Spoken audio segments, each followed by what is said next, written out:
അയ്യോ, ചിരിക്കാനല്ല ഞാൻ പറഞ്ഞത്. പിന്നെ ചിരിക്കാതെ എന്തോ ചെയ്യും? അച്ഛനെയും അമ്മയും ഭാര്യയും ഭർത്താവിനെയും വരെ വാടക കിട്ടുമെന്ന് കേട്ടിട്ടുണ്ട്.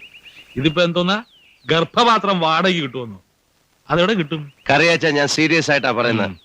ഇംഗ്ലണ്ട് എങ്കിൽ ഇംഗ്ലണ്ട്, അമേരിക്ക എങ്കിൽ അമേരിക്ക. തനിക്ക് പാസ്പോർട്ട് ഉണ്ടോ? എനിക്ക് പാസ്പോർട്ട് ഇല്ല. ഇപ്പൊ ഉണ്ടേലും ഞാൻ അങ്ങോട്ടെങ്കിലും ഇല്ല. ആ, എങ്കിൽ ഒറ്റയ്ക്ക് ഞാൻ പോകും. നല്ലൊരു മദാമയം കൊണ്ടുവരും, സംഗതി നടത്തും. പ്രസവം കഴിഞ്ഞ് കുറച്ച് ക്യാഷ് കൊടുത്ത് വിമാനത്തെ കയറ്റി വിടും. അപ്പൊ ഒരു പ്രശ്നമുണ്ട്. കൊച്ചാംഗ്ലോ ഇന്ത്യനായി പോവും. നമ്മുടെ മണ്ണിന്റെ മണം ഉണ്ടാവില്ല. വേണ്ട. നമ്മുടെ പൈതൃകം ആർഷഭാരതത്തിന്റെ ഒരു ഗർഭപാത്രം വാടകയ്ക്ക് കിട്ടാത്ത നാടിന്റെ പൈതൃകം എന്റെ മോന് വേണ്ട.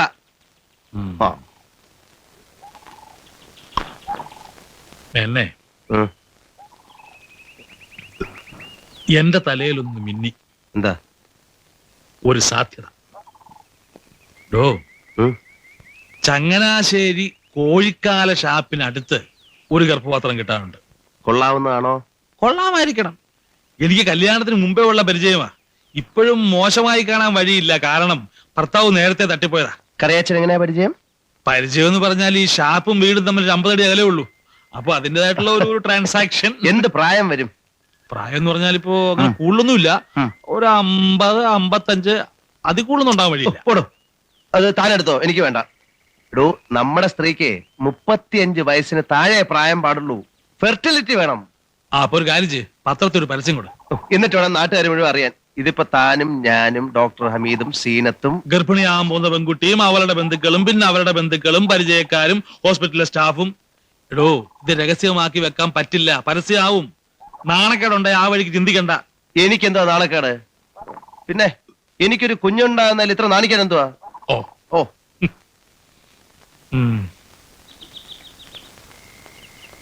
എങ്കിൽ നമുക്കേ തുമ്മിയെ പോലൊരു ചെക്കനെ കിട്ടിയാൽ നല്ല രസമായിരിക്കും അല്ലേ?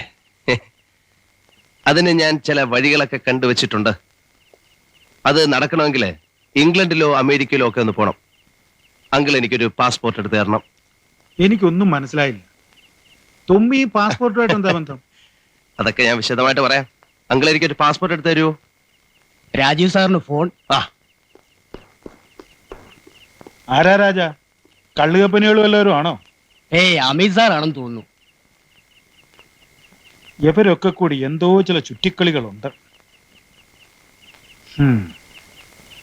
ഇല്ല, വീട്ടിലേക്ക് വരുന്നില്ല. ഞാൻ അവിടെ വെയിറ്റ് ചെയ്യാം. വേഗം വരണം, ഞാൻ ഇത് ഇറങ്ങായി. അങ്കിൾ, ഒരു അത്യാവശ്യമുണ്ട്.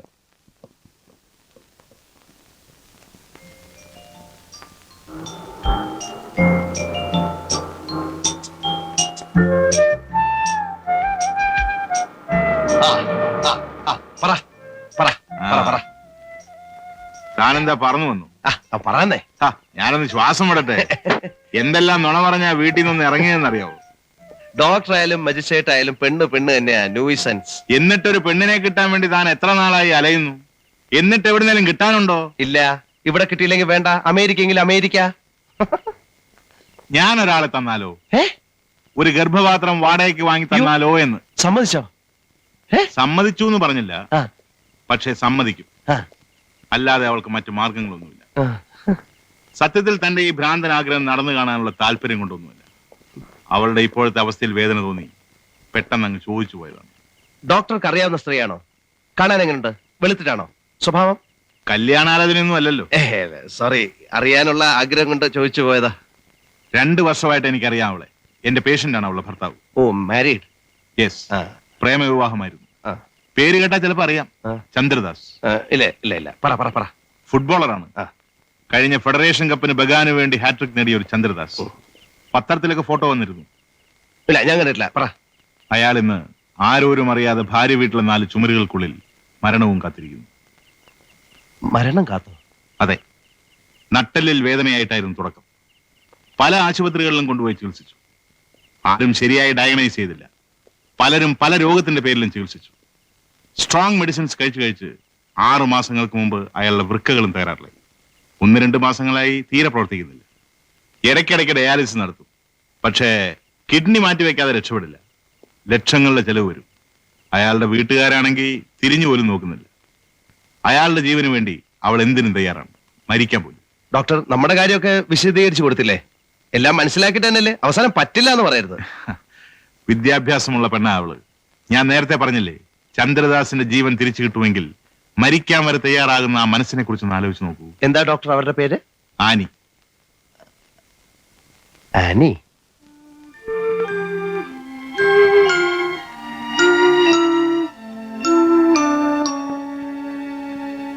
ഈ ആളെ നീ കണ്ടിട്ടുണ്ടോ? ഇല്ല. ഡോക്ടർ ഒരു കഥ പോലെയാണ് അയാളെ കുറിച്ച് പറഞ്ഞു വന്നത്. പറഞ്ഞു വന്നപ്പോ ഒരു കിറുക്കന്റെ രൂപമാണ് എനിക്ക് തോന്നിയത്. എല്ലാവർക്കും ഉണ്ട് കിറുക്ക്. അയാൾക്ക് കുഞ്ഞുങ്ങളോട് കിറുക്ക്, എനിക്ക് കളിപ്പന്തുകളോട്, നിനക്ക് ഒരു പ്രയോജനവുമില്ലാത്ത എന്നോട്. എന്തിനാ ദാസ് ഇങ്ങനെയൊക്കെ പറയുന്നത്? നമുക്ക് പിടിച്ചു നിർത്താൻ കഴിയാത്തതായി പലതുമുണ്ട്. കാലം, സൂര്യൻ, ജീവൻ. നീ അതിനാണ് ശ്രമിക്കുന്നത്. പോകുന്നതെല്ലാം പോട്ടെ എന്ന് വിചാരിച്ച് സന്തോഷത്തോടെ ഞാനും കടന്നു പോട്ടെ. ഇല്ല, എന്ത് വില കൊടുത്തും ഞാൻ പൊരുതി നിൽക്കും. വിധിക്ക് എന്നെ തോൽപ്പിക്കാൻ പറ്റില്ല. ദാസിന്റെ എല്ലാ അസുഖവും മാറും. പഴയതുപോലെ കളിക്കളത്തിലേക്ക് തിരിച്ചു വരും. പണത്തിന്റെ കുറവേ ഉള്ളൂ. അതുകൊണ്ടാണ് ഞാനിത് ആലോചിക്കുന്നത്. നിന്റെ ശുഭാപ്തി വിശ്വാസം ഭയങ്കരം തന്നെ. ഞാനൊന്നും പറയുന്നില്ല, നിന്റെ ഇഷ്ടം പോലെ ചെയ്യാം. ഒരു കിറുക്കന്റെ സ്വപ്നമെങ്കിലും സഫലമാവട്ടെ.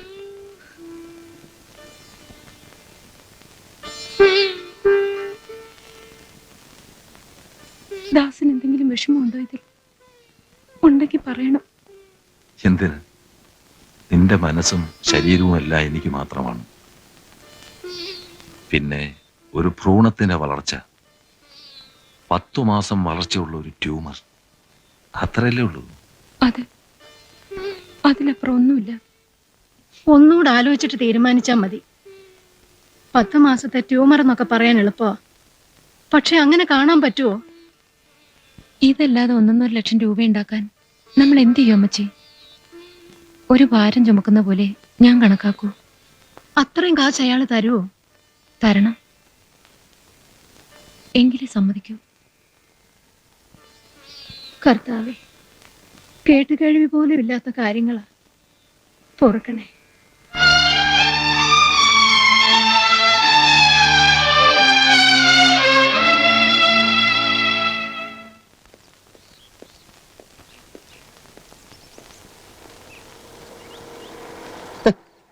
ഇതെന്താ ഒരിക്കലും ചേരാത്തൊരു കമ്പനി? കറിയാച്ചോ താനെ വിട്ട ചെവരോടെ ചേർന്നോ? ഞാനിങ്ങോട്ട് വരാൻ നിൽക്കുകയായിരുന്നു. കാര്യങ്ങളൊക്കെ ഞാൻ അറിഞ്ഞു. നന്നായി. ഞാനിതെങ്ങനെ അങ്കിളിനോട് പറയും എന്ന് വിചാരിച്ചിരിക്കുകയായിരുന്നു. ഒരു ചലിപ്പ്.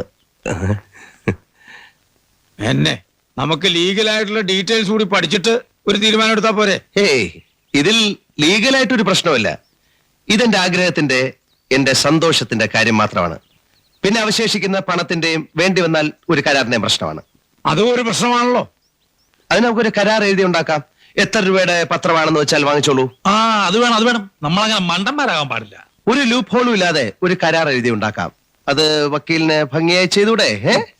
അതാ ഞാനും പറഞ്ഞു വരുന്നത്. അപ്പൊ മിസ്റ്റർ പിള്ളേ, നമുക്ക് ഈ കാര്യങ്ങളൊക്കെ ഭംഗിയാക്കണം. മേനോന്റെ പേരിൽ മുദ്രപത്രം വാങ്ങണം. ആ സ്ത്രീയുടെ കൃത്യമായ മേൽവിലാസവും വാങ്ങണം. കേൾക്കുന്നവര് വട്ടാണെന്ന് പറയുമല്ലോ എന്റെ ഈശ്വര. പറഞ്ഞോട്ടെ. ചേഞ്ച് വേണമെന്ന് ആഗ്രഹിക്കുന്നവർ എവിടെയും വട്ടന്മാരാണ്. ചരിത്രത്തിൽ എത്രയോ വട്ടന്മാരുണ്ട്. ഞാനൊരു തുഗ്ലക്കാണെന്ന് വിചാരിച്ചോളൂ അല്ലേ? അതെ അതെ. May come in sir?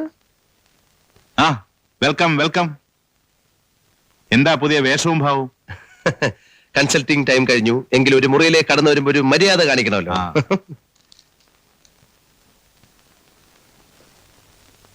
അല്ല ഡോക്ടർ, ആ നേഴ്സിനെ കാര്യം അറിയോ? എന്ത്? ഞാൻ ഇങ്ങനെ ഒരു കാര്യത്തിനാണ് ഡോക്ടറെ കാണാൻ വന്നതെന്ന്. ഏ അല്ല, അവരെന്നെ കണ്ട് ഒരുമാതിരി വല്ലാത്ത ചിരി ചിരിച്ചു. കളിയാക്കിയുള്ളൊരു ചിരി. ചുമ്മാ. പിന്നെ കക്ഷി വന്നോ? ഉവ്വ്, അതാണ് തന്നോട് വരാൻ പറഞ്ഞത്. സംഗതിയൊന്നും ഇല്ലെങ്കിലും ഒന്ന് കണ്ട് പരസ്പരം സംസാരിക്കുന്നതാണല്ലോ നല്ലത്. യെസ്, ഒന്ന് കാണണമെന്ന് എനിക്കൊരാശ ഉണ്ടായിരുന്നു. ഒന്നിനുമല്ല, വെറുതെ. എന്റെ കുഞ്ഞ് വളരാൻ പോകുന്നൊരു ശരീരമല്ലേ. അവരാവശ്യപ്പെടുന്നത് 2 ലക്ഷം രൂപയാണ്. All right. ഇന്ന് കൊടുക്കണോ ക്യാഷ്? ഇന്ന് വേണമെങ്കിൽ ആവാം. സംഖ്യ കൂടുതലാണെന്ന് തോന്നുന്നുണ്ടോ?